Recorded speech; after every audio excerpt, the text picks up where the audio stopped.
안녕하세요, 닥터 벤자민입니다. 오늘은 여드름 흉터를 예방하는 방법에 대해 이야기를 해보겠습니다. 여드름 흉터의 원인에 대해서 알아본 것 같이 여드름 흉터는 염증이 오래 지속되는 것과 연관이 있습니다. 결국 염증이 발생하기 전에 적절한 여드름 치료를 해주는 것이 여드름 흉터 예방의 가장 중요한 점이라고 할 수 있습니다.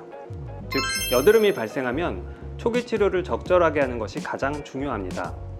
불필요하게 여드름을 짜는 행위가 여드름 흉터 발생의 가장 핵심적인 원인입니다. 압출을 해야 한다면 염증이 심하지 않은 단계에서 병원에서 안전하게 받는 것이 좋습니다. 불가피하게 집에서 압출을 하신다면 살짝 구멍을 내서 알갱이만 쏙 빼내는 정도거나 노란 고름이 눈으로 보일 정도일 때 가볍게 톡 터트리는 정도는 가능합니다. 하지만 그것도 철저하게 멸균이 된 기구를 사용해야 하는데 집에서 하기란 쉽지 않겠죠. 빨갛게 곪은 상태에서 집에서 손으로 짜면 그건 무조건 흉터로 남는다고 생각하시면 됩니다. 일단 염증 단계로 진행한 경우는 적절하게 약을 복용하여 염증을 억제해야 합니다. 여드름을 치료하다 보면 새로 생긴 것과 오래된 병변이 섞여 있는데 오래된 병변은 붉은 여드름 홍반의 형태로 남아있는 경우가 많습니다. 여드름 홍반이 오래 지속되는 것과 흉터 발생과도 밀접한 연관이 있습니다. 따라서 여드름 홍반을 적절하게 치료하는 것도 흉터 예방에 도움이 됩니다. 혈관 레이저나 IPL, XLV 등을 사용할 수 있겠죠. 병변의 상황에 맞는 적절한 방법을 선택할 수 있습니다. 집에서의 피부 관리는 최소화하는 것이 좋습니다.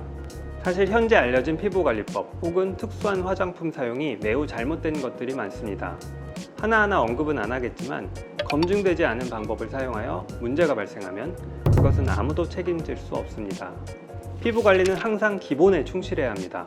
보습제 사용 중요합니다. 올바른 방법으로 보습제를 사용해야겠죠? 선크림 역시 올바르게 사용해야 합니다. 최근에는 선크림이 주는 피부 자극이 생각보다 심각하므로 가급적 안 쓰는 것이 좋다는 주장도 있습니다. 매일 선크림을 바르는 게 꼭 좋은 것만은 아니라는 말입니다. 바르는 여드름약의 경우 피부가 자극되지 않는 수준에서 매일 얇게 도포하는 것이 흉터 예방에 약간 도움을 줄 수 있습니다. 그러나 이것도 절대 맹신하면 안 되고 여드름 치료와 피부 상태에 따라 적절하게 잘 사용해야 합니다. 여드름 흉터의 발생은 개인별로 차이가 많습니다. 어떤 사람은 하나도 발생하지 않을 수도 있고 어떤 사람은 별로 심한 여드름이 아님에도 흉터가 많이 발생하기도 합니다. 어쨌든 여드름이 발생하면 흉터가 발생할 수 있다고 생각하는 것이 맞는 말인지도 모르겠습니다.